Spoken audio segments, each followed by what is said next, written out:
Hello and welcome. Thank you for joining us at CCF's online channel today.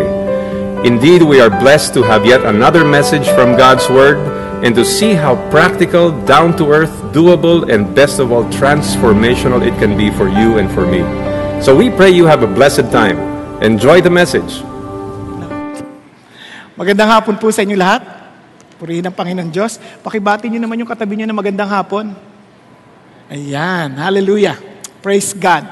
Alam niyo po, itong hapon na ito ay alam niyo, ako personally, I'm excited to come. I'm excited to preach. Kasi po, as I was preparing, talagang I feel that this word of our study this afternoon is very important at naniniwala ako na it will help most of us na nakakaranas po ng mga pagsubok ko sa buhay. Pag-isipan nyo lang po mabuti. Naranasan nyo na po ba yung parang iniisip nyo, Lord, how will you provide for my needs? Yung ganun ba? Paano ka magpo-provide sa mga pangailangan ko? Lalo't-lalo na po yung para bagang yung mga presyo ng bilihin, pataas ng pataas. Tapos yung sweldo, parang hindi mo mapagtagpo. Parang yung nga, you cannot even find ways to allow both ends meet. Di ba? Parang paano yan? Napakahirap. At minsan pa, if you are regularly serving the Lord, maybe some of your friends will tell you, yung bang ginagawa mo, magdadala ng pagkain sa iyong lamesa.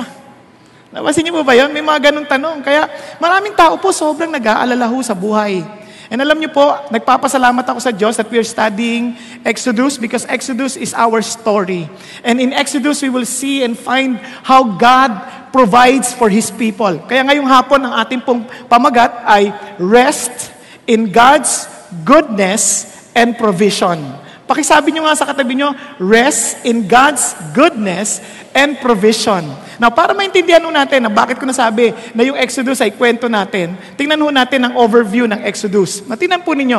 When Israelites were in bondage, for example, from chapters 1 to 6, they were so helpless, they were so hopeless, unless somebody would come in and really save them, someone who is more powerful than Pharaoh, someone who would convince Pharaoh to let them go. Pero alam niyo po, despite the fact that they were so helpless, God somehow delivered them. At walang magawa si Pharaoh. At nakita ho natin yun, that God used Moses, God showed His power through the plagues. At yung ganda ho na yun, when God brought deliverance to them, ito ho ang ating tinitignan, mapapansin po ninyo, amazing si God. Can you imagine yung pong mga pangyayari, how the Lord delivered them from Egypt? Talaga it's beyond human imagination. At lalong-lalo na, ito pag-isipan niyo mabuti, when the Lord guided them, naalala niyo, last Sunday, rest in God's guidance. Bakit importante yon? Sila po ay naipit sa pagitan ng mga Egyptian army at ng Red Sea. Pag-isipan ninyo, either way, patay. Either way, papatayin ka ng Egyptian army, kung lulusong ka naman doon sa dagat, patay ka din. Lalo't kahit na magaling ka pang lumangoy, dahil napakahirap kasi nung tinawid nila yung palakad, it took them the whole night. Can you imagine? Parang lumangoy ka ng ganong katagal, malamig, mamamatay ka. Naku, ano yung sabihin? Ngayon, alam niyo minsan, na gano'n natin sitwasyon na parang bumaling ka sa likod. Talo ka, hinahabol ka ng maniningil ng utang mo. Pag tumingin ka sa harapan, wala ka namang pambabayad. Hindi mo alam Wala ka rin trabaho, wala kang pagkukuhanan. Parang saan ka lulugar? Naranasan niyo na po ba yan? Parang nararanasan niyo na. Nakikita ko sa maitsura ng iba sa inyo Di ba? Parang ano ba yan? Kahit anong balingan ko, wala akong mapuntahan. Kaya minsan itong tanong sa atin ng Panginoon Diyos, paano nga ating gagawin? Ito tatandaan nyo. When there seems to be no way, God makes a way. Amen po? Tingnan nyo ang ginawa ng Diyos. Amazing ho dito. Ito ho, kaya paborito ko hong parte ito Amazing. Tingnan nyo Sa Exodus 14, just to show a little of what happened, no? Then Moses stretched out his hand over the sea, and the Lord swept the sea back by a strong east wind all night and turned the sea into dry land, so the waters were divided. Can you imagine? Nung hinati ng Diyos yun, amazing. Hindi niya lang hinati, pinatuyo pa. Kasi pwede naman tanggal yung tubig. Pero maputik pa din. Hindi madaling maglakad doon. Yun, tuyo. Isipin mo, tuyo. Tapos na naglalak doon, madaan na yung mga Egyptian, maputik na. Hindi ba nakakagulat yun? Amazing si God. At ang napakaganda, when they were there, doon sa edge ng Red Sea, the Lord brought them there. Kung iniisip mo na parang, ano ba itong problema ko? Ang dami-dami, hindi ko na alam saan ako babaling. Hindi aksidente nandiyan ka. God knew from the very beginning why you're there. Okay ba yan? Kaya huwag mo isipin na patay na ako. Hindi ka patay. May Diyos. Naintindihan po natin. Tingnan ninyo. Sabi nga, the sons of Israel went through the midst of the sea on the dry land. Tingnan niya, tayo and the waters were like a wall to them on their right hand and on their left. Parang pader. Can you imagine? Tapos ito pa. And then the Egyptians took up the pursuit, and all Pharaoh's horses and chariots and his horsemen went after them into the midst of the sea. Isipin mo, habang maglalakad ganyan, yung mga kabayan, ang dami! Talagang andyan na! Tugdug! Ang grabe! Kahit, yan na sila! Pero sa totoo lang, ang ganda nun, kung babasahin niyo ulit, there was a pillar of fire at their back. Ibig sabihin, pag sinabi yung pillar, poste yun. Parang ganyan, pillar yan Poste ng apoy. So tinatakpan nila para hindi mo makita yung kaaway mo, at sila may mga kaaway mo, hindi ka nila makita kasi atas ang liwanag doon. Imagine mga 2 million sila. Kaya they need a very big pillar of fire to make sure na maliliwanagan silang lahat. Naintindihan niyo na? Isipin niyo yung dami natin na ito, kulang to. 2 million. Yung 600,000 mga lalaki lang. Mas marami babae, mas marami pang mga anak. Naintindihan natin? Tuloy tayo. Sabi niya nun, at the morning watch, inabot na ng madaling araw. The Lord looked down on the army of the Egyptian. Tingnan niya, through the pillar of fire. Sa magitan ng fire na yun, nakikita ng Diyos yung mga nangyari sa mga armies. And cloud, and brought the army of the Egyptians into confusion. Pati yung mga army, nalito na. And sabi niya, he caused their chariots wheels to swerve. Kasi siguro malapit na sila. Tugtog, malapit na. Naguguluhan na sila, hindi nila alam gagawin. Nalaga nagsiswerve silang ganyan. Sabi niya, kasi bakit si God ang nag-cause ng sun? Let us flee from Israel. Sila na mismo, layuan na natin yan. For the Lord is fighting for them against the Egyptians. Now look at this. Sorry. Ito, pag-isipan ninyo.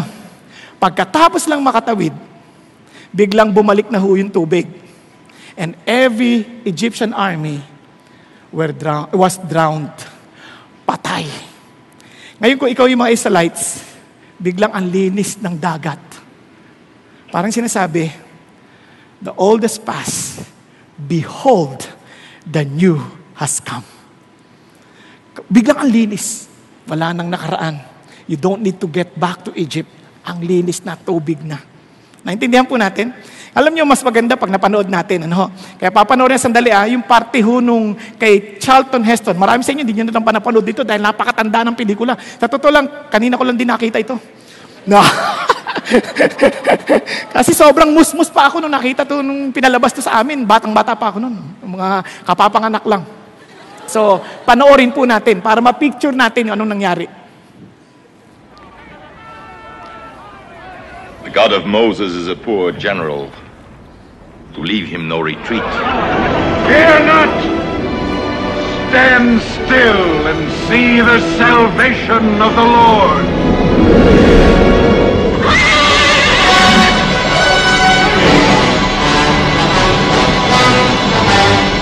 Behold his mighty hand.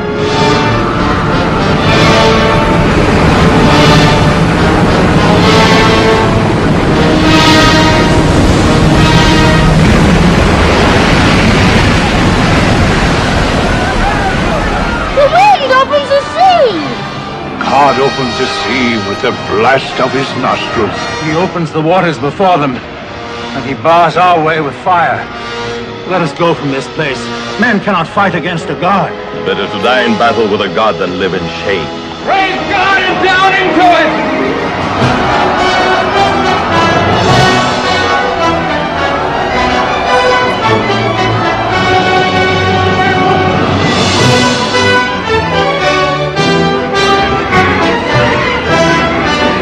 On the pursuit!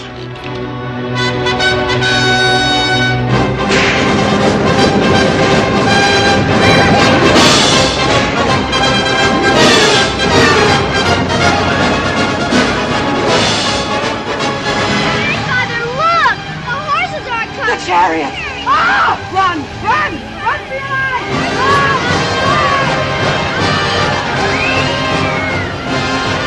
Who shall withstand understand the power of God.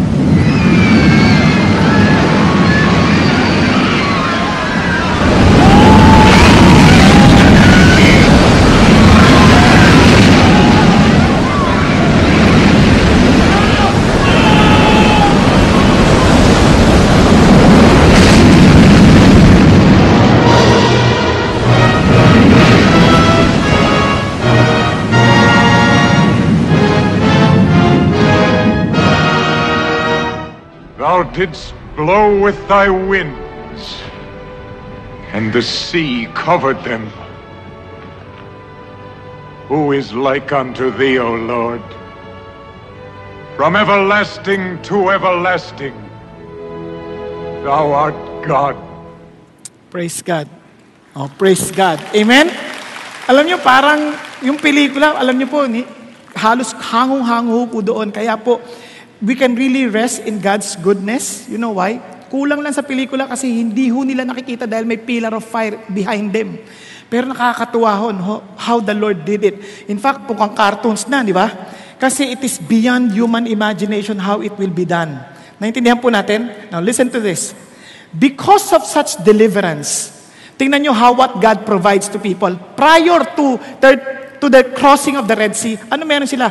They were so restless. They were so afraid. Pag ang tao restless, full of stress, hindi na makakakanta yan. Naintindihan po?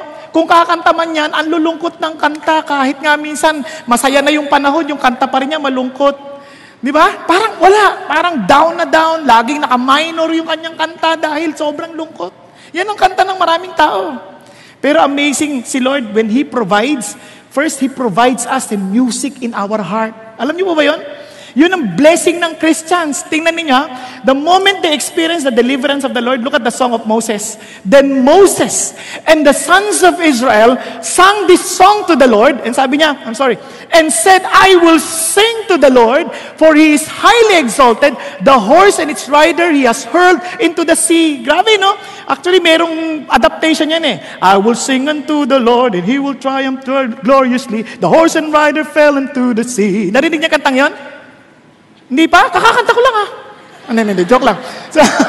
Sorry, biro lang. No, isipin nyo, it was the Lord who gave them the tune, it was the Lord who gave them the words. Ito pang sabi niya, tinan nyo, the Lord is my strength and song, has become my salvation. This is my God, and I will praise Him, my Father's God, and I will extol to Him. Alam niyo, when we're singing during our time of preparation of our heart, we don't sing for the sake of singing. We do sing because we understand how God saved us. Bigay ng Diyos yun. Alam niyo, hindi niyo maintindihan yung blessing ng Diyos. Hanggat naintindihan natin yung totoong istorya, meron tayong sariling kwento. Moses had his own story. Kaya meron siyang kanta sa Diyos. Kaya when we sing, for example, huwag niyo maintindihan. When we sing, for example, yung kanta natin sa Lord, no? Halimbawa, kinakanta natin sa Lord yung kanina, that the God and the angel armies is with us, before us, behind us. Isipin mo, kung ganun yung confidence mo, because you know your God. You know and you experience how He worked in your life. How He saved you.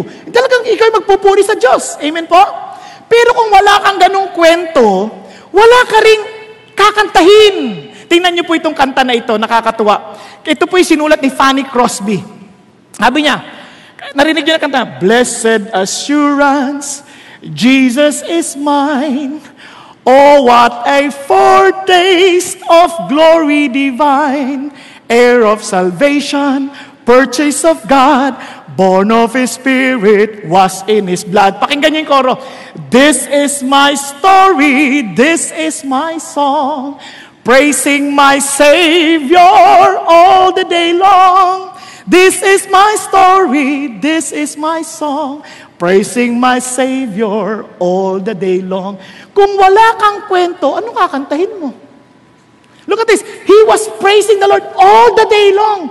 Kung wala kang kwento ng kaligtasan ng Diyos, wala kang kakantahin. Naintindihan po natin?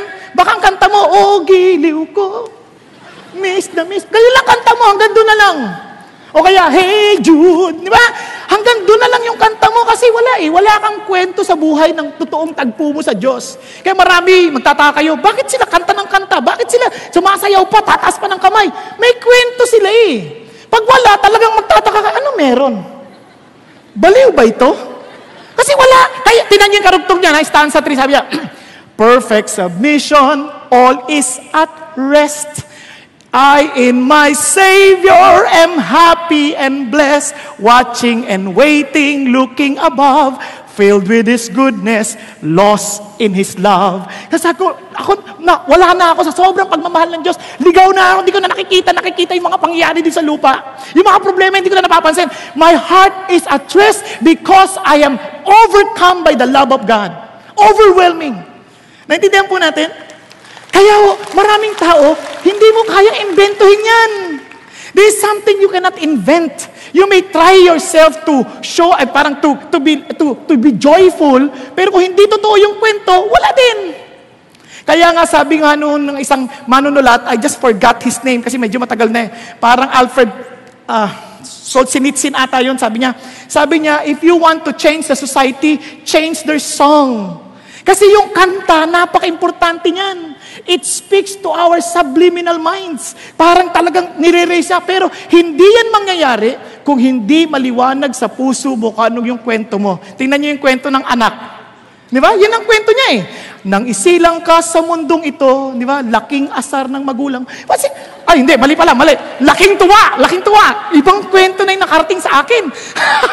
Pero ang punto ko, may kwento. Tama? So, ang tanong ko sa inyo, what is your story?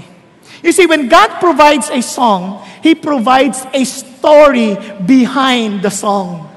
He provides a life meaning, a meaningful life. That's what God provides. Kaya ang sarap ng kanta nito. Kaya nung sinasabi nila, Lord, at ito pa, mapapansin niya, may mga ilan po, when they think that they're already matured in their Christian life, lakad na ng lakad, ikot ng ikot, habang nagkakantahan. Bakit? Pastor na ako, no? Mga ganun. O kaya naman, ang isip niya, group leader na ako. Hindi totoo yan. The more you grow in your relationship with God, the more you will sing. O, tingnan niyo, sabi ng Bible. Look at, Miriam, the prophetess na, sabi niya, Aaron's sister, took the timbrel in her hand and all of the women went out after her. Pati mga babae, niyaya niya, mayroon mga timbre, mayroon pang ganyan-ganyan ng kanilang tambourine. Siguro iba sa atin pag nakakita na, sino ba yan? Nagsasayaw-sayaw pa rito pag kumakanta. Nakakainis na siguro, emotional. Hindi, bata pa yan kay Lord. Tama, mali. Minsan ganun tayo, minsan mapaghusga tayo sa katabi natin, ano ba yan? Wala pa sa tono, lakas-lakas ng boses. Tandaan ninyo, when you have a story, it doesn't matter if you are out of tune. As long as your heart is in tune with God. Nagkakaningan tayo? Hindi issue yung tono. Sa totoo lang, nung bata po ako, kakanta kaming pamilya, lagi ako pinapagalitan ng kapatid ko, wala ka sa tono. So, naging Christian ako, ganun pa rin, wala ka pa rin sa tono. Tapos alam niyo po, nakakatuwa, yung napangasawa kay asawa ko, pianista ho yun eh, graduate ng UP Conservatory of Music. Narinig niya ako kumakanta, sabi niya, alam mo Bong, kaya ang problema mo, iba pitch mo, hindi normal, tuturuan kita, kanta ka. Sinabayan niya ako, alam niyo kung saan ako kumanta? Sa Korea. International singer agad. De, joke lang. Bakit? Because I had a story. I have a story in my heart that I want to sing and declare to the world that God is great. Kaya nga ang paborito kong awitin, hindi nyo natatanong, dakilang katapatan. Narinig nyo na yun, di ba? Hindi ko nakakantahin, pero sobrang sabi ko, Lord, tunay nga pong ang salita'y hindi sapat para dakilain ka. Amen? Siya'y dakila, siya'y tapat mula pa sa ugat ng aming lahi. Can you imagine? God has already thought of us even before we were created. And that is our story. When Jesus Christ came, our story is that He saved us. He gave us a new meaning to life. Amen?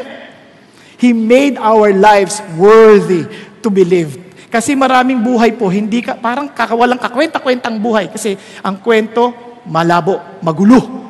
Pero ang kwento ng Christian, may awitin. God provides song because of His goodness. Amen? Now, ito, pakinggan nyo, tuloy tayo ha. Now, we can, therefore, sabi mo sa katabi mo, rest in God's goodness and provision.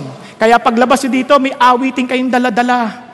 Pag may, dala-dala niyo awitin na yon, Lord, thank you. Kaya alam niyo, isang bagay na matutunan natin, ito, tingnan niyo, si Moses, bagamat kantahan na sila. Ilang sandali lang, then Moses led Israel from the Red Sea. Imagine, when Moses were leading them from the Red Sea, where? They went out into the wilderness of Shur. Pag sinabi mong wilderness, ano yan? Desert yan. Desert. Pag sinabi mong desert, nakita na ba kayo ng disyerto? Puro lupa yan. Ang init pag umaga. Ang lamig pag gabi.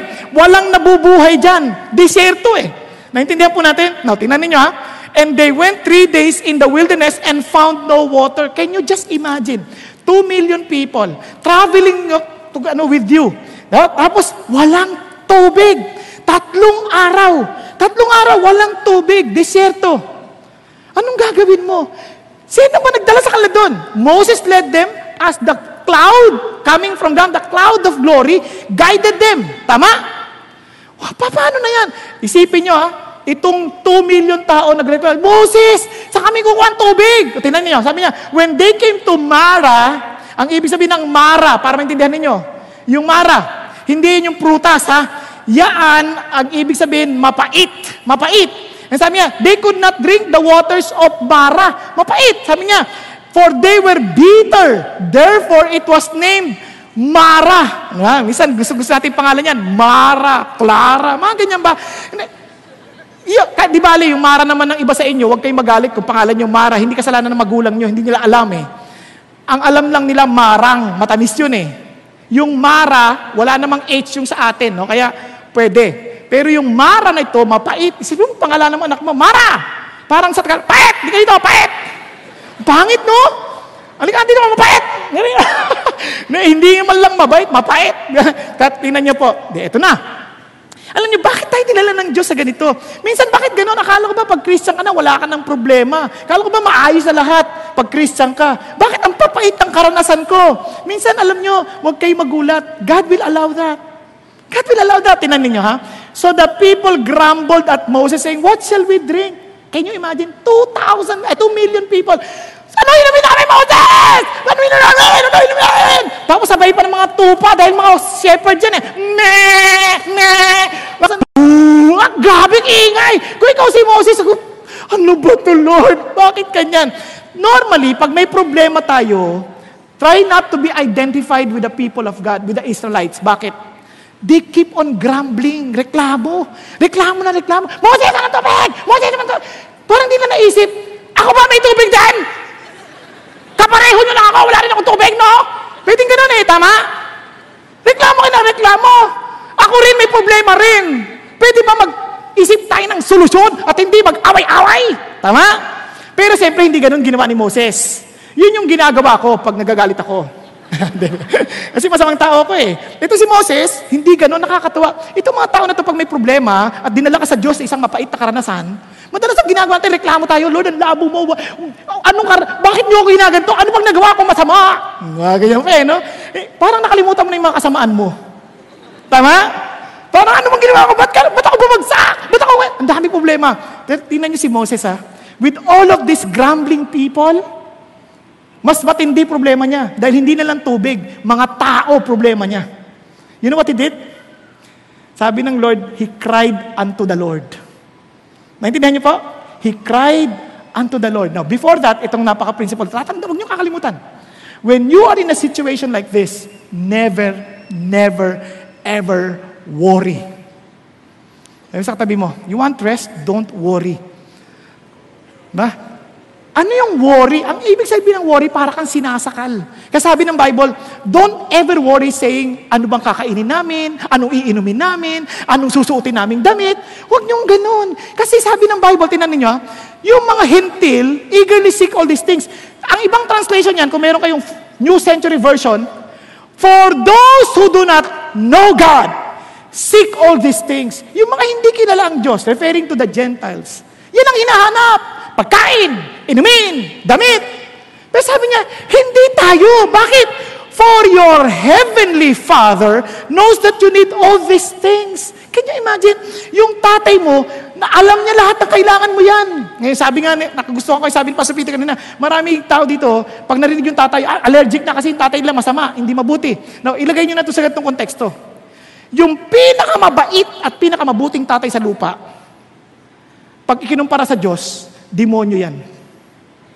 Naintindihan nyo na? Now, just imagine, kung yung pinakamabait sa lupa, masama na in comparison to God, sobrang buti ng Diyos. Naintindihan po? And can you imagine that this God is not just, our Heavenly Father is not just a Father who knows, He is a Father who is able to provide. Nagkakaintindihan? Tuloy natin. But seek first, kaya sabi ng Diyos, huwag yan ang habulin mo. For you know that your Heavenly Father knows and your Heavenly Father cares for you and is on your side. Listen to this. Seek first His kingdom and His righteousness, and all these things will be added unto you. Ano yung all these things? Inumin, damit, at saka pagkain. Isipin nyo, yung tatay nyo, alam niya, sabi niya, unahin mo yung kagustuhan ko, yung kalooban ko. Lahat ng ito, bahala ako sa'yo. Huwag kang mag-alala dyan. Naalala ko tuloy si Gretchen B. Hindi ko alam eksaktong pangalan niya, nabasa ko lang ito sa Daily Bread. Gretchen B lang ang ginamit. Hindi ko alam kung Barreto yun o Bubuli. Pero basta Gretchen B. Missionary daw siya. Kwento ng missionary. Missionary siya sa isang malayong, very remote place. At naubusan na siya ng supply. Wala na siyang pagkain. And she was praying to God, God, ano na po ang gagawin ko? Hindi ko po alam. And as she was praying, since she's serving the Lord, talaga nadama niya sa Lord, mag-grocery ka. Di nung nag-grocery siya, just get whatever you want. So, bili siya. Nasa cart. And sabi niya, just listen to everything that I will tell you. So, as he was taking the groceries that she needed, di nandun siya. Tapos sabi niya, go to lane 7. Lane 7? Bakit lane 7? Ang daming tao. Yung ibang walang tao. Basta go to lane 7. Pagdating sa lane 7, nung time niya na, yung siya na. Pagdating naman, biglang, ding, ding, ding. Sabi niya, this is our 7th year anniversary. And the customer in lane 7, your groceries are free. Can you imagine? Free lahat! Naku, sabi niya, iyak siya. Nagtataka yung iyak siya ng iyak. Bakit? Biruin mo, nag-grocery siya, libre. Beyond human imagination, God provides. Ibang klase ang Diyos. Alam niyo, ayoko lang magkwento ng mga sarili kong karanasan, but God always provides. So, sasample lang kayo very recently. Ang asawa ko, driver din. Ako, driver din. So, every week, lakad kami. Tuesday, she goes to Los Baños. Ako naman, dito sa Tapos, ang lalayo ng biyahe namin. Na-aksidente siya. Binangga siya ng motor. At yung motor, ibang klase. Parang motor ni Judge Dredd. Sira yung 2 pinto, yung step board, lahat sira. Ang laki ng sira. So itong gagawin kinuha na ng insurance, gagawin, wala na siyang sasakyan. And God knew how important car to us. Alam niyo, with all amazement, with wonder talaga, yung mismong naggagawa, pinahiram kami ng sasakyan.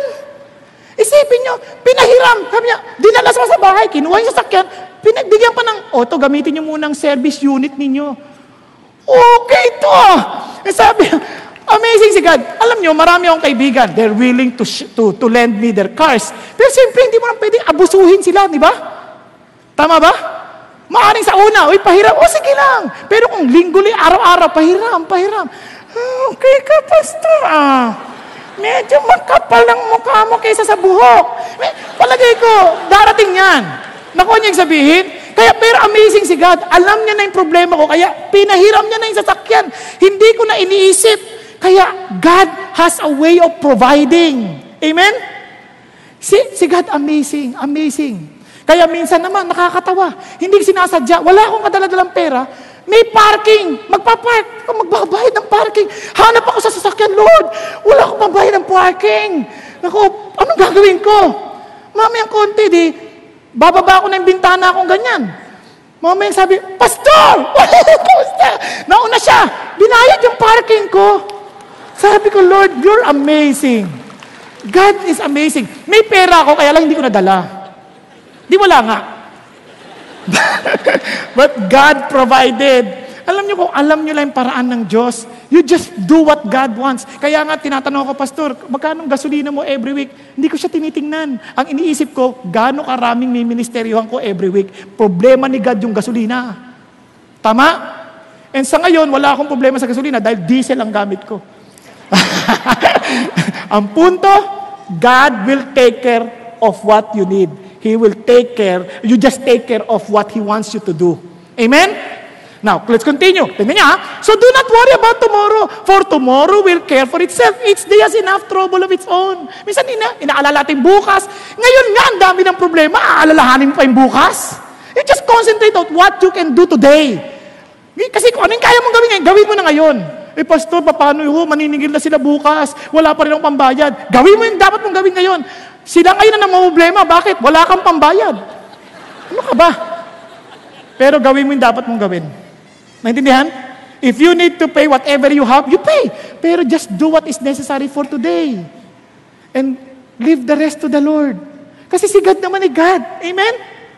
Naintindihan natin? Natuloy tayo. Kaya sabi ng Bible, tingnan niyo naman, and my God will supply. Hindi sinabi, may supply. Sabi niya, will supply. All your needs. Hindi sinabi, some, all your needs. Sabi niya, according to His riches and glory. Ano? According to the riches of your parents? According to the riches of your business? According to your salary? No! According to the riches of our God. Alam niyo sa Tagalog niyan? Pakinggan niyo sa Tagalog, ha? Ang aking Diyos ang magbibigay ng lahat ng iyong kailangan ayon sa di niya maubos na kayamanan. Grabe. Ayaw mo pa yan? Pastor, kasama ba dyan yung pustiso ko? Oo naman. Basta kailangan mo. Pastor, paano ako? Dalaga pa ako. Kasama dyan kung asawa? Basta kailangan mo. Kasi pag hindi mo kailangan, hindi niya kabibigyan ng asawang. Tama? Kaya matuwa ka, wala kang asawa. Pag hindi mo kailangan, hindi bibigay ni Lord. Pag kailangan mo, ibibigay niya. Kasi pag pinilit mo, isang bagay na hindi mo kailangan, pag pinilit mo magkaroon, hindi yan asawa. Aswang. Naintindihan natin? Kaya itong amazing sa Diyos. Natuloy tayo. Kaya tingnan niyo si Moses, tama ang kanyang prinsipyo. Then he cried out to the Lord, and the Lord showed him a tree. He threw it into the waters, and the waters became sweet. There he made for them a statute and regulation, and there he tested them. You know what God provided them? Test. The Lord wants them to be tested. The Lord wants them to see the level of their faith so that they would know what to improve about their lives. Kailangan natin yun. Minsan akala natin okay na tayo lahat. Akala natin wala tayong problema, deep within our hearts. Pero sa Diyos, sasabihin niya, may problema ka, anak. Bina mo, kanina lang kumakanta ka. Ngayon, ikita mo, hindi mo na alam kung anong gagawin mo. Namumblema na ka na para bagang wala na yung Diyos. Minsan ganun tayo, di ba? I know who goes before me. I know who goes behind. Diba? Biglang, meron lang naglalakad ka sa gabi. Hindi mo na alam. Kinakabahan ka na, matutulog ka na. Hindi ka makatulog-tulog dahil may maingay. Ano ka ba? Kala ko ba, you know who goes behind. Kung may maingay dyan, si Lord lang yan. Relax ka lang. Di ba? Minsan, ang dali natin makalimot. Minsan ganun tayo, kanta-kanta tayo, my God is my friend. What a friend we have in Jesus. Sarap. Pero pag may problema na, Lord, 50 na ako. Wala pa rin ang liligaw. Akala ko ba tayo friend? Tapos ngayon, ligaw-ligaw ang hinahanap mo. Gusto mo maligaw? Ganun lang kasimple. Alam nyo, ang Diyos napakabait sa atin eh. Tama? Sabihin mo kay God. Naintindihan po? Alam nyo dati hindi dahil pangit ako, pero ang dami ko naging girlfriend, no ha? Kasi insecure ako eh. Tapos, pinagkakwartahan ko lang. Sabi ng Diyos sa akin, naging Christian ako, sabi niya, tigilan mo na yan. Bibigay ko sa iyo kung ano nararapat sa iyo. Naintindihan? Tigilan mo na yan. And by God's grace, natigilan naman. By God's grace, dahil siya yung Diyos, binigyan niya naman ako na napangasawa na nagmamalasakit sa akin ng lubos. Naintindihan po? Tingnan yung pagka-plancha ng damit ko. Siya yan. God is good. Amen? Kaya alam niyo po, yes, He tested us. That's a gift from the Lord. Because you know what testing is? Itong ginagawa ng test. Napaka-amazing. Consider it all joy, my brethren, when you encounter various trials, knowing that the testing of your faith produces endurance. Once you have this kind of character, ang sabi niya, and let endurance have its perfect result, so that you may be perfect, complete, lacking in nothing. Wiro mo, wala ka nang hahanapin pa. Naalala ko, nandun ako sa Coronadal last week. Sabi ko sa akin, nag-uusap kami, alam mo ba yung Nara galing sa Isabela, mas matibay kaysa sa Nara na galing sa Mindanao? Eh bakit? Pareho lang naman Nara yun. Hindi. Kasi yung Nara dun sa Isabela, binabagyo. Yung Nara sa Mindanao, hindi binabagyo. Kaya hindi matibay. Naalala nyo, may karoon ng experiment, yung codfish na dinideliver sa States. Nagtataka sila. Ang sarap-sarap ng codfish eh. Pagdala sa States, hindi na masarap. Ano nangyari? Nandun din naman sila sa tubig. Buhay naman sila. Sariwa. Bakit hindi ganun kasarap? Yung pala, pinag-aralan, pinag-isipan nila. Bakit hindi natin lagyan ng maliliit na shark? So yung sa shark, hinahabol sila lagi. Yung mga catfish, hinahabol ng shark. Habol-habol. Pagdating na sa Amerika, yung sarap nung unang pagkahuli at pagdating doon, ganun pa rin siya kasarap. Naintindihan? Kaya alam nyo minsan, yung sarap ng buhay natin, wala sa kawalan ng problema. Nagiging exciting ang buhay dahil sa pagsubok na pinapahintulot ng Diyos na maranasan natin. Naintindihan ninyo? Tingnan ninyo, halimbawa, meron kang BMW, wala kang problema. Pinipindot lang. Tapos traffic, nag-red. Tapos nag-green. Isipin mo kung ikaw yung sasakyan mo, kakarag-karag. Pum, pum. Pagdating sa traffic light, red, minto, patay din, ayaw naman dar. Nag-green na, Lord, paandarin mo na ito, Lord. Palapit tayo MMDA, bilang, kung kailan naman, ganda niya na. Hallelujah!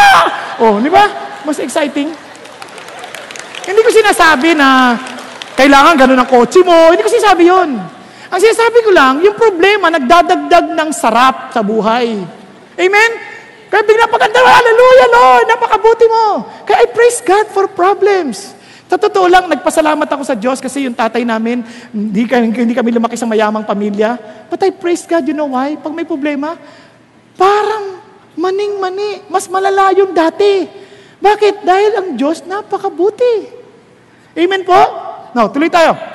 Ang sabi niya, for the Lord is a sun and shield, the Lord gives grace and glory. Listen to this. No good things does He withhold for those who walk uprightly. Now listen. If you walk with God, you walk in God's ways, ano sabi niya? Walang bagay na mabuti ang ipagkakait niya sa kanila. Tama? Kaya, pag wala at hindi binibigay ng Diyos yung hinihingi mo, ibig sabihin, hindi yan mabuti sa'yo. Kaya yan nandiyan kasi mabuti yan sa'yo.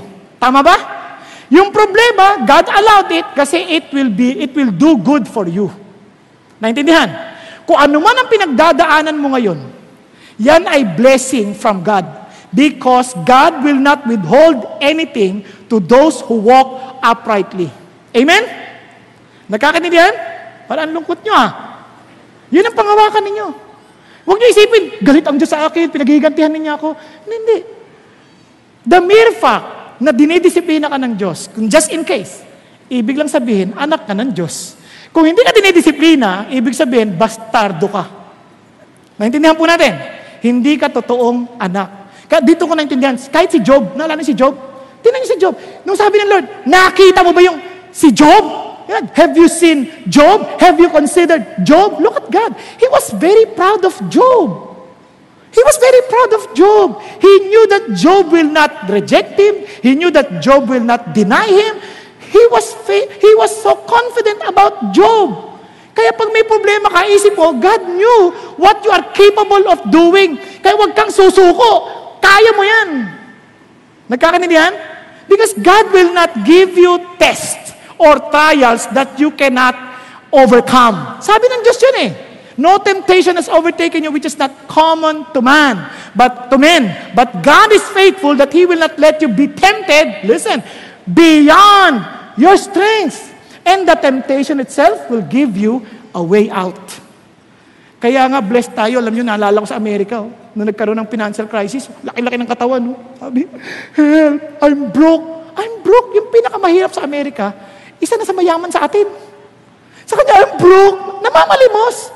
Ang laki ng katawan. Sabi ko, kawawa naman. Kasi hindi sanay tayo nagka-financial crisis. Ano mga Pilipino? Wala kayong maririnig na nagpapakamatay, ang dami-dami, halos araw-araw may nagpapakamatay. Sa Pilipinas, konti-konti lang pumapatay. Pero nagpapakamatay, wala, bira. No, bira. Ito, Japan, nagpapakamatay, yaman-yaman. Amerika, ang dami nagpapakamatay, yaman-yaman. Sa Europa, ang dami nagpapakamatay, yaman-yaman. Bakit ang Pilipinas? Walang pera, financial crisis. Ano ka ba? Sanay na tayo dyan. Ang di tayo sanay, yung may pera. Kaya nung nagkapera, bili dito, hanggang sa ubos ulit, patay, problema na naman. Kasi, pinrepair tayo ng Diyos dyan. Naintindihan po? We're so blessed. Because God allowed us to pass through testings because He knew what is best for us. Amen? Now, let's continue. Kaya, in this, look at the words, you greatly rejoice, even though now for a little while, if necessary, you have been distressed by various trials. Bakit ulit? Bakit? Sabi niya, so that the proof of your faith, being more precious than gold, which is perishable, even though tested by fire, may be found to result in praise and glory and honor at the revelation of Jesus Christ. Friends, listen. You may say, you're a Christian. You may say, well, I love the Lord. You will know when the testing comes. You will know. Kasi kung naintindihan mo may buhay na walang hanggan ka, bakit ka na problema sa lupa? Pag-isipan ninyo. Ano man daanan mo dito, mapapaglagpasan mo yan kasi you are meant for eternity. Hello? Andiyan pa kayo? Ang nakakapagtaka, they trust God for their eternity, but they cannot trust God for their daily needs. Yung pinakamalaki mong problema, sinolve na ni God sa kasalanan. Ano na lang yung problema nating iba? Wala yan, exam mo lang yan sa school, exam lang yan. Tuition fee lang yan. Di ba, yung ibang tao nga, di ba, katulad ni Moses, iba, dami-dami naglalagay, paano na kami? Parang minsan nandyan din tayo sa ganung karanasan. Pero konti lang, mga anak lang, tuition fee, project, yung paano na ito? Tama? Hindi ko makalimutan yun. Nakita ko rin maraming beses, pero it's worth repeating. Naalala ko sa amin, asawa ko, at that time, wala akong trabaho, natanggal ako. Sabi niya, Bong, mag-enroll ng mga anak natin. Paano na? Nagtuturo ako, nagbibigay ng mga seminars, ganyan. Paano na? Sabi ganun. Sige. Simple lang prinsipyo ko. Pag hindi nagbigay ang Diyos, hindi na kailangan mag-enroll. Hindi lang kailangan mag-enroll, ba't ko po problemahin? Sabi niyo, baka ma-delay sila. Sino sabing delayed? Ang Diyos lang nakakalam ng tamang panahon. Tama? Pero siyempre, pagpasok ko sa prayer room ko, ako mag-isa, Panginoon, huwag mo silang patigilin. Kakahiya sa pangalan mo. Alalahanin mo sila. Ano sagot ng Diyos? I will take care of you. They will enroll. Totoo? Oo. Pagkatapos, hindi niyan ako, nakaupo kong ganyan, nakiki-opisina lang ako sa St. Francis noon. Nasabing gano'n, no? Tinawag ako, Bong, come here. Yes, I know you need this. Inabot pa naman, you need this. Buksan mo, open it up. Sabi niya, pagbukas ko, iyak talaga ako. Sabi, iyak ako, kulang. Dalawa lang ito mag-enroll, kulang to. 4 sila, di ba? Di mo lang nagpasalamat, no? Sama na ugali. Di sabi, punta na ako, tapos nagturo na ako, paglamgan, Brother Bong, saan ka ba nagpulalagi? I've been looking for you. 2 months na kitang hinahanap. Ito yung cheque mo, pinabibigay ng Lord. Ha? Bakit ngayon wala ako hinahanap? And alam nyo, yung cheque, more than enough. Enough even to give the tithes, enough for the food God has provided. Bakit? Friends, that is why dun na-strengthen yung faith ko sa Diyos. Kaya pag wala ako nakikita, relax lang. Tutulog lang ako. Bakit? Alam ko, God is not sleeping. Amen? Kung hindi na natutulog ang Diyos, ba't ako magpupuyat pa? Alam nga, 2 pa kaming puyat. Naintindihan yung sabihin? Napaka-importante, ilalagay nyo sa inyong kaisipan. Tinan nyo ha, kasi sabi ng Bible, consider it all joy, brethren. Consider it. Pinag-iisipan yan. Consider it all joy. Now, let's continue. Sorry, naulit lang to. Now, tinan nyo. Kaya yung kanta, may we learn this. Kahit si Paul, binugbog na, beaten with rods, many blows. They threw them into the prison, commanding the jailer to guard them securely. Bugbog! Anong ginawa ni Paul? And having received such a command, threw them into the inner prison. Doon pa sila pinakaloob-looban. But about midnight, Paul and Silas were praying and singing hymns of praise to God. Tama. Alam niyo ba ang test ng maturity? Hindi maraming alam na Bible. Ang test ng maturity, there is joy and peace in your heart in the midst of the storm. Amen po? Yun yung kanta na alam nyo, when Christ in my vessel, I can smile at the storm. Smile at the storm. Tama? Smile at the storm. With Christ in my vessel, I can smile at the storm. Until He brings me home. Tingnan mo yung katabi mo. Sabi mo sa kanya, rest in God's goodness and provision. Smile at the storm. Ngiti ka. Ngiti ka. Amen? Now, let's continue. Now, wag natin, lagpasan na natin to ha, kasi, yan. Balik tayo. Exodus 15. And he said, if you will give earnest heed to the voice of the Lord, sarap, your God, who what is right and is in sight, give ear to His commandments, keep all His statutes, I will put none of the diseases on you which I have put on the Egyptians, for I, the Lord, am your healer. Can you imagine? God is not only providing for the water, He's also providing for the healing. He will protect you from diseases. Alam niyo kung bakit sinabi ng Diyos, always keep in mind the laws, always understand His ways. Bakit importante yan? Sabi nga ng maraming doktor, karamihan ng sakit was caused by, it was caused or parang originate from psychosomatic illnesses, galing sa isip. O karamihan din ng sakit sa atin dahil sa stress, kaiisip, dahil sa worry, kaiisip. Kaya daming may sakit. Kaya alam nyo, kahit minsan ang healthy na ng kinakain, dahil hindi nakakatulog, hindi mapayapang isip, nagkakasakit. Biruin nyo sa Amerika, ang daming hindi natutulog. Bakit? Kasi lagi sila nag-aalala, ang dami naman nilang pera. Naintindihan niyo po? Hindi assurance na pag marami kang pera, makakatulog ka. Hindi totoo yun. Ang tulog, wala sa pera. Nasa pagpikit ng mata. At yung hindi ka makakapikit basta-basta kung wala kang kapayapaan. Kaya mabuti nga ang iba sa inyo, tulog na. Dahil ibig sabihin, mapayapa kayo. Tama? Ay, ibig sabihin, mapayapa ang iyong kalooban. Iba, worry na worry. Ang tagal-tagal naman magsalita niyan. Ang tagal-tagal naman, ang ingay-ingay pa. Ang taas ang boses. Di ba? Samantalang ikaw, tulog. Yaan ang kapayapaan ng Diyos. Now, friends, you don't need to allow, for example, if you are bearing grudges in your heart, for sure it will cause you so many problems, sicknesses. Karamihan ng may sakit sa puso, alam mo, daming sama ng loob. Yung mga may cancer, dala ng sama ng loob. Hindi ko hindi lahat, pero marami dala ng sama ng loob. Wala sa pagkain, tataka sila, anong naging cause? Anong naging cause? Pero pag tinignan mo, ang dami, sobrang stressful sa buhay. Kapatid, naalala mo si Jesus Christ? Nilagyan ng tinik sa ulo para palalahanan ka. You don't need to carry all those bothering thoughts in your mind. Jesus took them away from you. You just need them to Lord, binigay ko na, kinuha mo na yan. Hindi ko na kailangang bawiin pa ulit sa inyo. Naintindihan? Kaya babalikan nyo, even the bitter water became sweet. Bakit? From the tree. From the tree. Parang symbolizing the cross of Christ, turning your negative life into a positive. Naintindihan po? Turning your bitter water into a sweet water. Very satisfying to our hearts. Kung kilala mo si Jesus, He would have not suffered that brutally and painfully, as in the word excruciating was invented because of such pain. Parang paalala sa iyo, anak, you don't need to suffer again for that. Trust me. Naintindihan natin? Kaya kakalungkot, ang dami we claim ourselves to be Christian, and yet, sobrang worries natin sa buhay. Ang dami natin mga stress na unnecessary.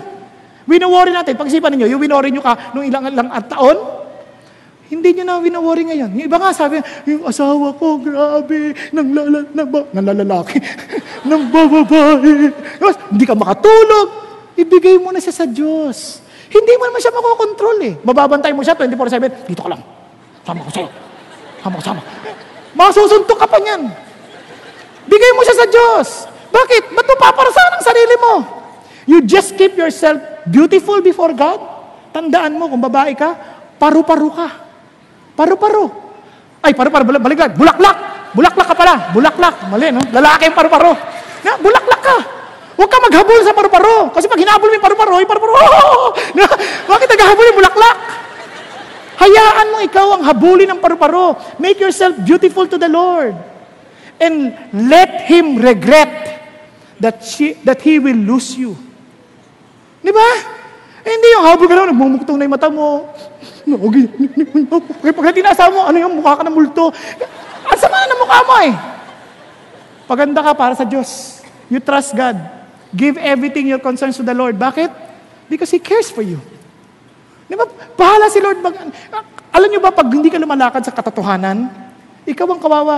Kaya inakala ninyo, kaya sabi, Lord, I will bring healing. Kasi if you do not walk in the ways of God, you will create so many illnesses. Diba? Mga unfaithful husband. Ano mga sakit na pwede mo makuha? HIV, syphilis, gonorrhea. Ano pa? Nervous breakdown. Ha? Paano nangyari yun? Hindi mo naman napapansin? Yung telepono mo, hindi mo bitaw-bitawan? Pati sa pagligo mo, dala-dala mo pa siya? Bakit natatakot ka ba kami mag-text at mabasa ng asawa mo? Pag-isipan nyo. Telepono na lang yun. Tapos nung hawak ng asawa mo yung cellphone, di ba nervous breakdown yan? Hindi ka lumalakad ng tama eh. Lumakad ka ng tama, mapayapa ka, binibitawan mo yung telepono kahit saan. Bakit? Kasi kahit mabasa, wala mo siya mababasa maganda, ano dyan, na pangit. Tama? Nandiyan ang sabihin? Kaya, sa opisina, pag ginagawa mo lahat ng mabuti, the Lord knows exactly what you're doing and He will defend you. He is your healer. God gives healing to His people. At ito pang amazing, hindi natapos dyan. Di ba? Ito, then they came to Elim where there were 12 springs of water and 70 date palms. And they camped there beside the waters. Ang sarap. Akala natin puro pagsubok, no? Hindi. No, after na wala kayong tubig, you were tested. Ang bait ng Diyos. Pwede naman hindi na sila bigyan ng tubig kasi reklamo sila ng reklamo eh. Pero hindi eh. The Lord provided water for them. And after that, they brought them to Elim. Time for recreation. There were 12 springs. Di ba? 12 springs. And sabi niya, and 70 date palms. O, kumain na kayo. Mag-enjoy kayo ngayon. Tama ba? God provides recreation.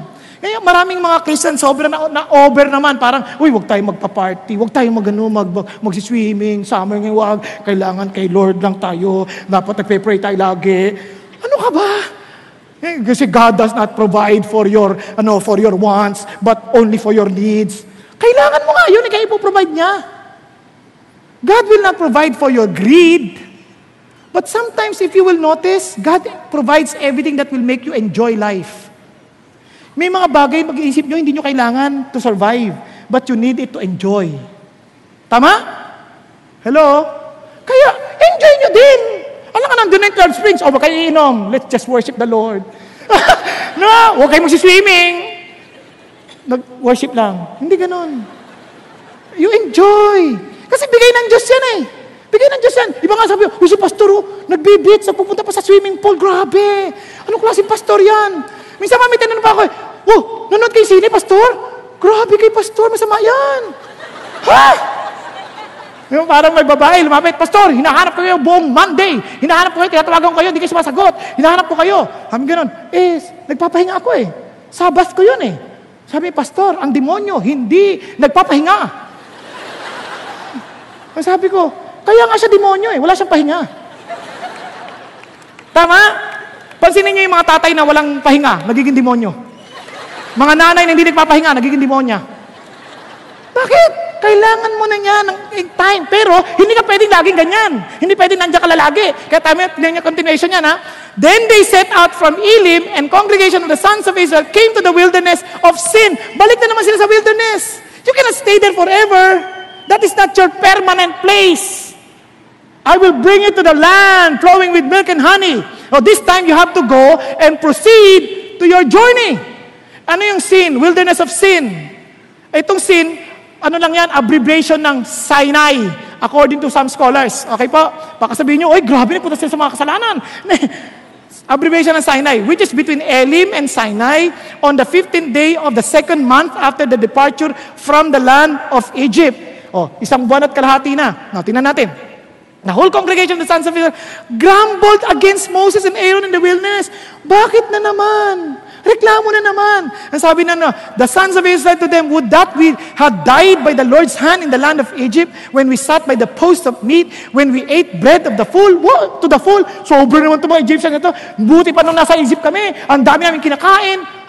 Remember, you were crying before God because of the difficulty of your lives during your slavery? Ngayon sasabihin nyo, marami kayong pagnakain doon. Excuse me, minsan ganun tayo Buti pa nung hindi pa ako Christian. Ang saya-saya namin, dami namin pera.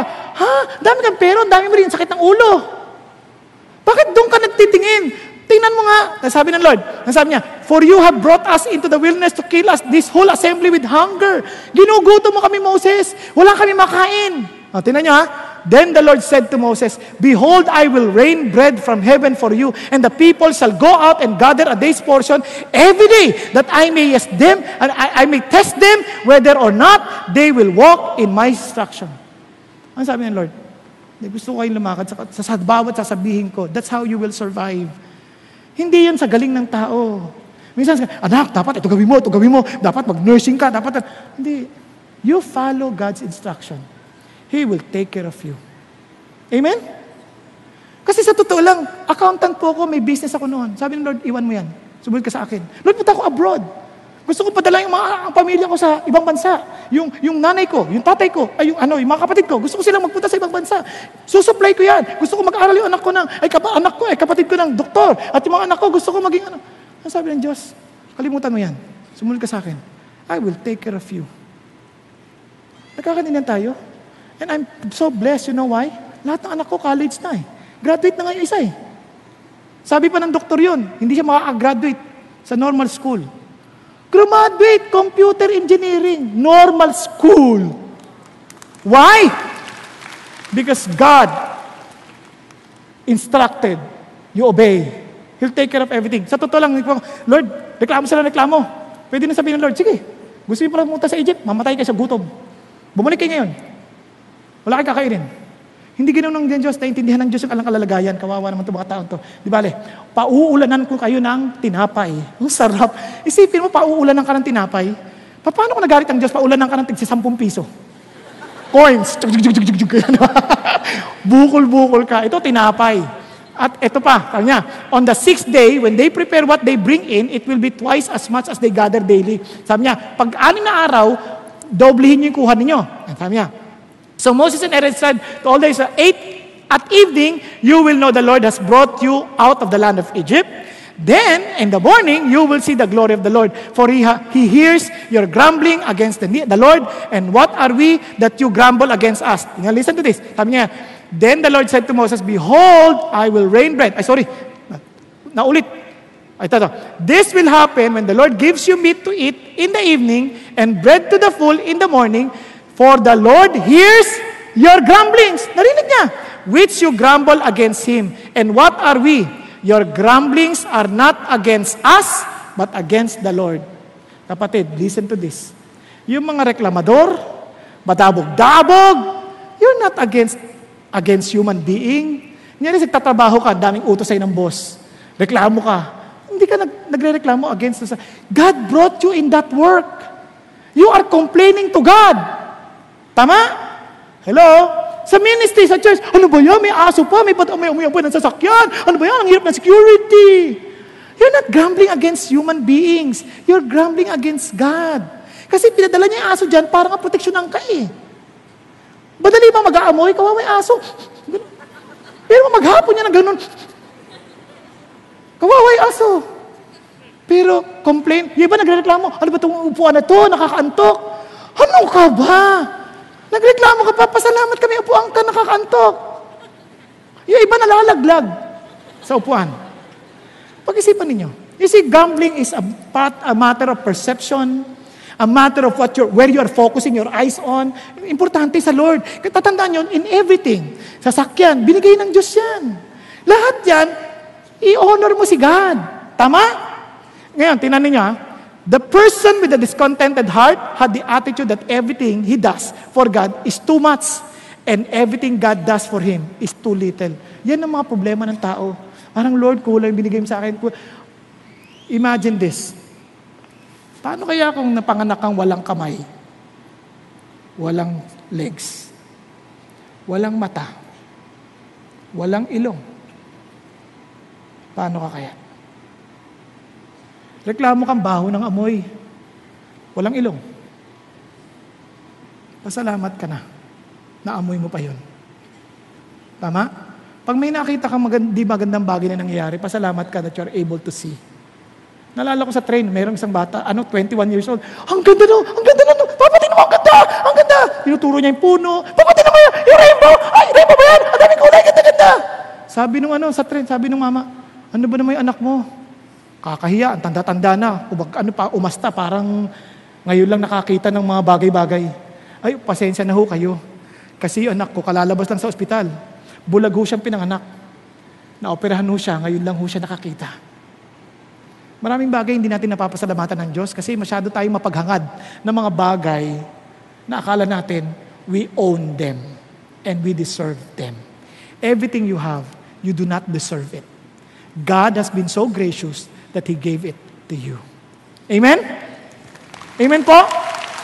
Now listen, kaya grumbling, kay Pastor Peter to, is focusing on God's goodness to others and ignoring God's goodness to me. Yun ang totoong pagdadabog. Kaya yung mga anak, tinan nyo, parang dadabog. Buti si kuya, ba't si kuya hindi nyo inutusan? Ba't si ate hindi mo inutusan? Ba't ako lagi inutusan ninyo? Nag-grumble, tama?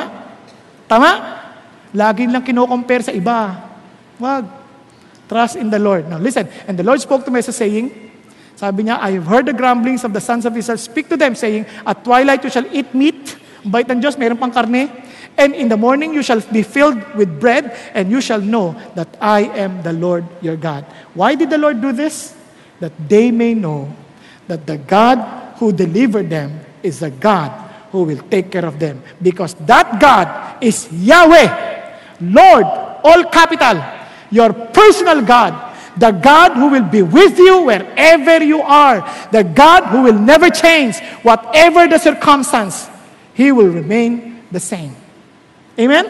Now, listen, mabilisan na lang. Ang gagawin nila, the instruction was given to them. They need that instruction because they don't know what to do. They will gather every morning, tama? At evening, karni naman, gagather nila yon. Pag-isipan ninyo. At may sukat pa. An omer for each. Ang omer is about 6 pints, 1.5 liters. More or less, parang ganito. Kalaki. More than this. Kasi 6 pints eh. Can you imagine, ipon bawat isang tao, ganito kakainin mo. Sobrang dami na yan. Kung karpintero ka, sabi mo, kanin lang yan. Paano ulam? Pero ang dami na yan. Sa gabi, meron ka pang pugo.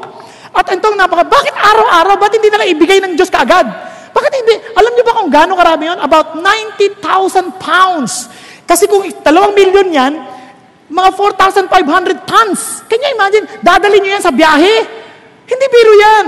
Kaya God gives you on a daily basis para unang-una para kayo nagkikwentuhan ng Diyos. Every day you will remember God. Every day you will see how God provides for you. Kaya nga, give us this day our daily bread. Amen? Kasi kung bibigyan sa isang buwan yan, hindi mo na siya kakausapin, hindi mo na siya maaalala that the Lord provides. Ang isipin mo, masipag kasi ako, ang dami kong inipon. Hindi, the Lord gives you on a daily basis because to develop intimacy with God. Amen? Now, isa pa. Maganda to. Communal. Kukuha mo rin yung mga kasama mo. Bakit? Just like taking the Word of God. Hindi namin alam i-apply kasi hindi mo naman dinitalye.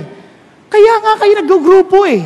You share what you got and everyone will learn from you. And they will share what you get. Kaya nga, yung mga bagay ng faith, hindi yan pang personal lamang. It is something to be shared to everybody.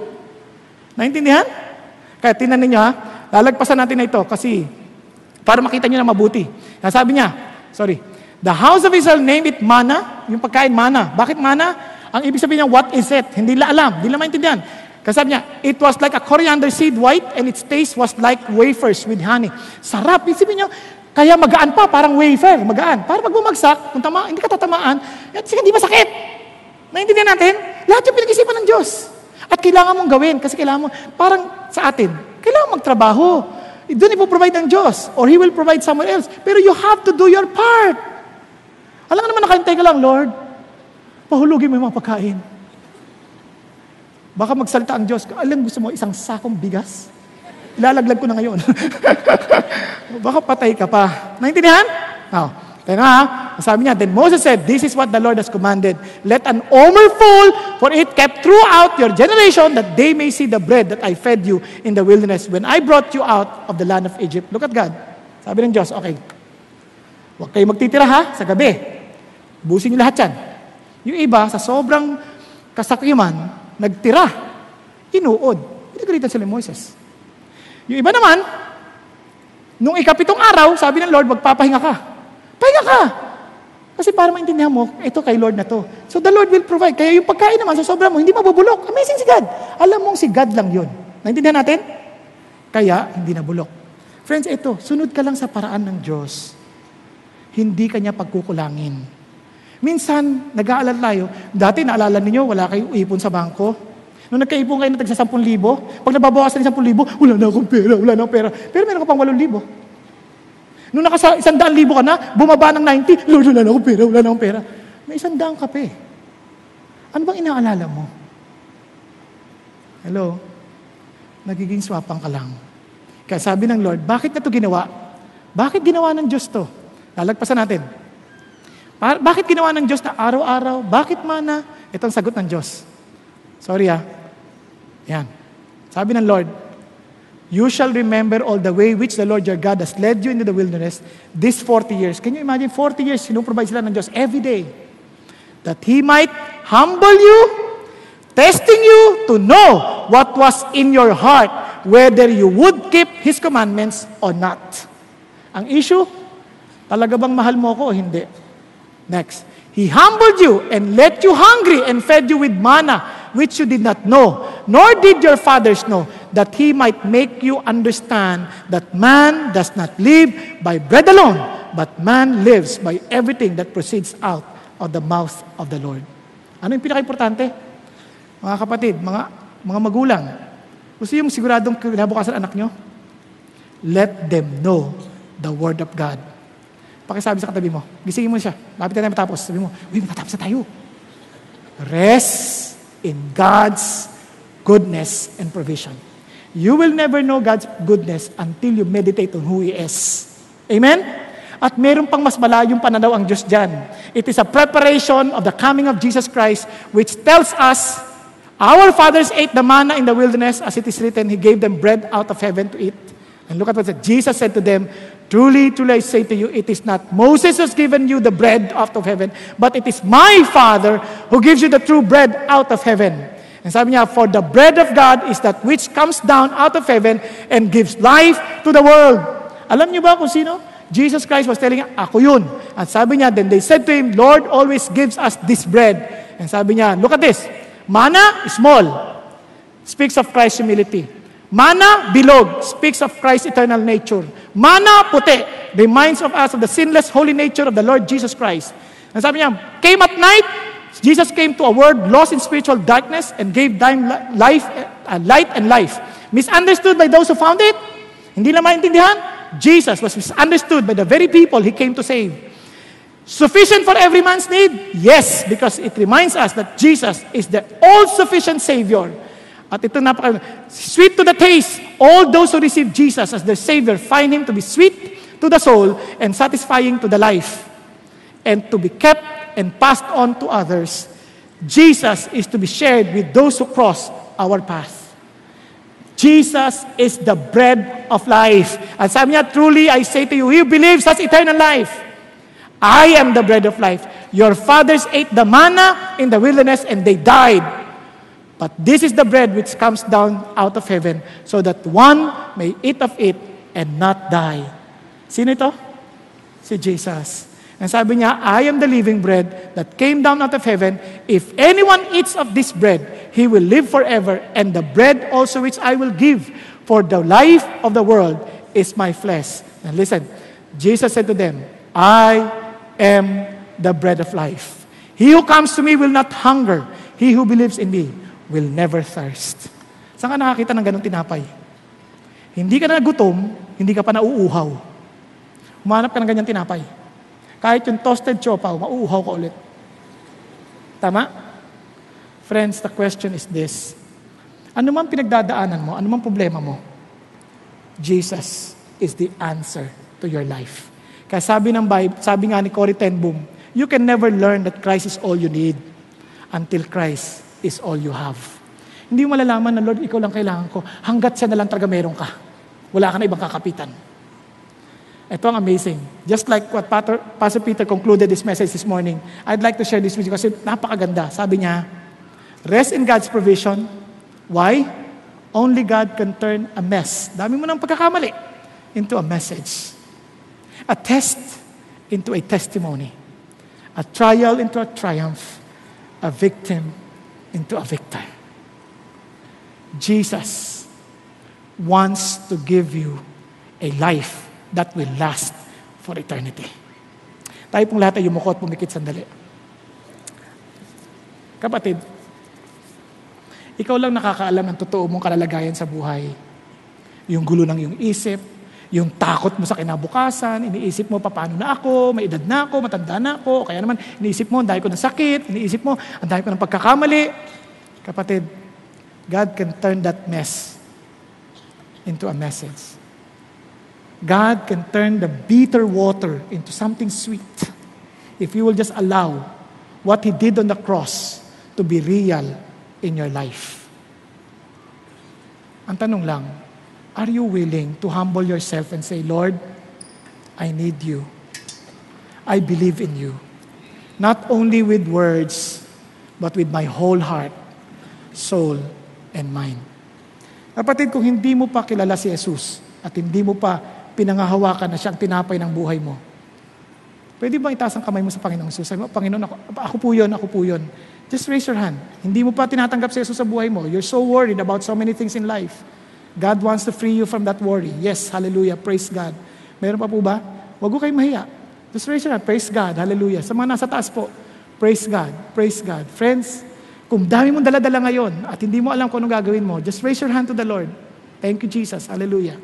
And for those who raise their hands to God, remember this, Jesus Christ died for you. At dahil namatay siya para sa iyo, and you accepted that fact, hindi lang siya namatay, nabuhay magmuli, at tinanggap mo siya bilang iyong Panginoon tagapagligtas, hindi ka kaaway ng Diyos. Ikaw ngayon ay kanyang anak, at tutulungan ka niya anumang kapighatiang pinagdadaanan mo dahil siya ang tatay mo at nagbigay sa iyo ng tinapay ng buhay, hindi para mapahamak, kundi magkaroon ng buhay na walang hanggan. Kapatid, sabi mo sa Panginoon Kristo, Panginoong Jesus, inaamin ko po na ako po'y makasalanan. Inaamin ko po na ako po'y hindi nabuhay, nagtitiwala sa inyo. Kaya't ngayon, Panginoong Jesus, binibigay ko ang buhay ko sa inyo at tinatanggap kita bilang aking Panginoon at tagapagligtas. At Panginoong Jesus, salamat po na pinatawad niyo na ako at tulad ng pagkain ng tinapay ng buhay, Panginoon, maging buhay kayo sa akin. At tulad ng sabi ninyo, ang sino mang kumain nito ay hindi na mamamatay at hindi na mauuhaw pa. Salamat, Panginoon, na kayo ang kabusugan namin. Kayo ang kasapatan at kawalan ng uhaw namin sapagkat kayo ang sagot sa tunay naming hinahanap sa buhay. Salamat po, Panginoon Jesus. At sa bawat sang narito, Panginoon, na marami pong taglay na suliranin, salamat po that we can cast all our problems to you, all of our cares and concerns, because you care for us. And Lord, I pray to bring victory to your people, to bring triumph as they go through trials, and may you allow them, Father God, to see, Father God, your deliverance, your provision, your goodness, every step of the way. In Jesus' name, amen, amen, and amen. God bless you all. There are many CCF satellites throughout the Philippines and even in other parts of the world. To check if there's a CCF satellite near where you are, please come to our location and time page on our website. We'd also like to help jumpstart your spiritual journey by allowing you to be part of a small group. Now, if there is a CCF satellite near where you are, you can always visit the satellite and sign up personally. But if you'd rather sign up online, please visit our Join a D Group page again on our website. Now, if there is no satellite where you are, you can still be part of a small group via Skype through a unique program CCF calls Skypeship. Isn't that great? We hope you had a blessed time with us this week. We'll see you again next week. God bless everyone. And let's respond in a song that's about trusting and obeying God.